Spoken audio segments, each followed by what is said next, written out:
আমরা এখন যে প্রেসক্রিপশনটা দিচ্ছি 80% হলো কাজ করছে। যাই হোক, এটা খালি উনি না, আরো অনেক প্রমাণ আছে। এই কারণ একটা শর্ত দেখেন, এক হচ্ছে ড্রেনটাকে সুন্দর করে ভিজিয়ে রাখা হালকা, তারপরে আগাছা ক্লিয়ার করা, বুড়া পাতাগুলো নষ্ট করা, আর ফল ছিদ্রকারী পোকা যত মানে ফল আছে ডগা আছে ক্লিয়ার করে দেন ওষুধ কাজ হবে। এবং ওষুধটা এখন হবে সন্ধ্যার পরে, সন্ধ্যার দিকে না দিলে কোনো কাজ করে 40-এর উপরে যখন টেম্পারেচার যাবে কোনো ছত্রাকনাশক কোনো কীটনাশকই কাজ আগের যেটা ওটা ফলো করছে নতুনটা আগেরটা নতুন প্রজেক্ট আবার পিছিয়ে এসেছে। এটা বলছে কোন জায়গা থেকে কত নম্বর স্প্রে থেকে আবার শুরু নতুনটা যেটা আছে ওটা প্রথম থেকে 5000 টাকা। এই কয়দিন যেটা স্প্রে করবেন তারপরে যে ছেড়ে গেল ঠিক হয়ে দেন হচ্ছে আবার আমাদের তো হ্যাঁ ওই যে শিডিউল ওই শিডিউলে যে 20 কীটনাশক এখনো আমার কাছে অনেক আছে যে থাকো করে দিবেন, কিন্তু আপাতত যেহেতু বেশি ভয়ঙ্কর ভাবে লাগছে না এইটা কন্টেন্ট করে তারপরে ওটাতে ফিরে আমার কাছে এমন সমস্যা নেই। তাও ঠিক আছে, ওকে। মানে যাদেরকে বলা হচ্ছে যে ভাই আপনাদের সমস্যা মানে বেশি সমস্যা তাদের ওই জায়গাটা কন্ট্রোল করার জন্য, ঠিক আছে। আর বেগুনের জন্য খেয়াল রাখেন, বেগুনে কোনো সময় ডাবল বেড হবে না, 2 foot bed 2 foot drain 2 foot bed এবং মাছ বরাবর 24 ইঞ্চি পর পর একটা লাইন যাবে, ক্লিয়ার। আর বেগুনের ক্ষেত্রে মরিচ শসা করলার মতো অতিরিক্ত পানি লাগে না, খেয়াল রাখবেন। বেগুনের ক্ষেত্রে মরিচ টমেটো মানে মরিচ ফুলকপি মরিচ শসা করলা তরমুজ রকমেলন এইটার মতো অতিরিক্ত পানি লাগবে না। এই পানিটা মাঝে মাঝে দিতে হবে যাতে গাছটা পর্যাপ্ত করে খাবারটা নিতে পারে। যে পরিমাণ কাদা রাখতে হবে বুঝতে হাঁটতে তার পায়ে কাদা বাঁধে ওই পরিমাণ বেগুনের না, ঠিক আছে। বেগুনের শিকড় মোটা দেখেন এত তাপমাত্রার মধ্যেও কিন্তু এত তাপমাত্রার মধ্যেও দেখেন খেয়াল করেন যে বেগুন আছে, কঠিন ব্যাপার। আগে আসছিলাম বেগুন এত সুন্দর ছিল না।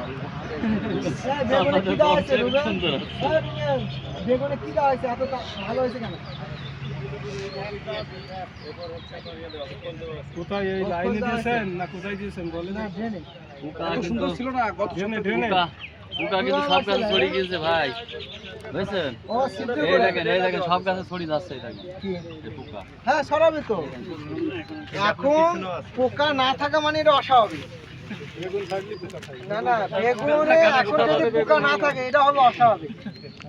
কেন নাই এটা নিয়ে প্রশ্ন তখন রিসার্চ করতে হবে, ঠিক আছে।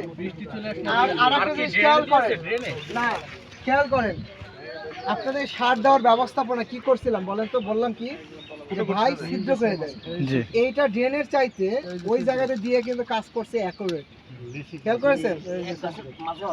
হ্যাঁ 2 গাছের মাঝে এবং দিয়ে পানি দেওয়া হয়েছে। হ্যাঁ দেখেন, আবার পরবর্তী যখন সার দিবেন তখন চাইলে ওই মাটিটা একটু খুলে আবার মধ্যে দিয়ে আবার শিডিউল স্প্রে যেভাবে আছে না সারের লিস্ট আছে, সারের যে লিস্টটা ওই লিস্ট অনুযায়ী লিস্ট আছে। হ্যাঁ খোল হচ্ছে প্রতি 20 থেকে 25 দিন পর পর অ্যাটলিস্ট একবার করে দিবেন। এটা জৈব একটা বিঘায় কতটুকু খোল হচ্ছে সর্বোচ্চ 30 কেজি পর্যন্ত বিঘাতে দেওয়া যায়। এটা 15 থেকে 30 10 কাঠায় 15 কেজি মতো লাগছে। ডাইরেক্ট দেওয়া যাবে। হ্যাঁ ওকে পচাই দিতে হবে না ডাইরেক্ট ইচ্ছা যেভাবে ইচ্ছে দিতে পারেন, গুঁড়া করে দিতে পারেন, পচা দিতে পারেন। সব ফসলে দেওয়া যায় হ্যাঁ মোটামুটি যেগুলো লং টাইম ফল দেয় যেমন মরিচ টমেটো বেগুন ক্যাপসিকাম এগুলো লং টাইম, ইভেন করলা শসার ক্ষেত্রে দিতে পারেন। ছিটিয়ে দিয়ে আমার বেগুনে পানি দেন ছাটা হয়ে গেছে না ছিটিয়ে মানে ছাটার ধরনটা হয় না, হ্যাঁ ছাটাটা হয়েছে কিন্তু ধরনটা হয় না।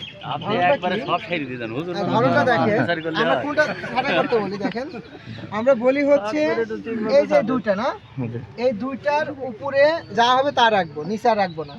এখানে 3টা রাখা হয়েছে না এরকম ভাবে। আর আপনি কি করছেন মানে নিচে রাখছেন রাখে উপর দিকে কাটিং করছেন এরকম হয়েছে। হ্যাঁ না একটু পাতা ফাঁকা করে দিছি হ্যাঁ যাতে পাতা ফাঁকা করছেন, ঠিক আছে সমস্যা নাই করছেন।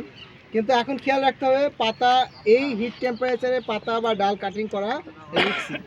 আর পাতা বা ডাল তখনই কাটিং করো যখন মাটিতে এরকম রস থাকবে, এগুলো টেকনিক। হ্যাঁ ঝালের ক্ষেত্রেও একই। তাহলে আমরা যাই এখন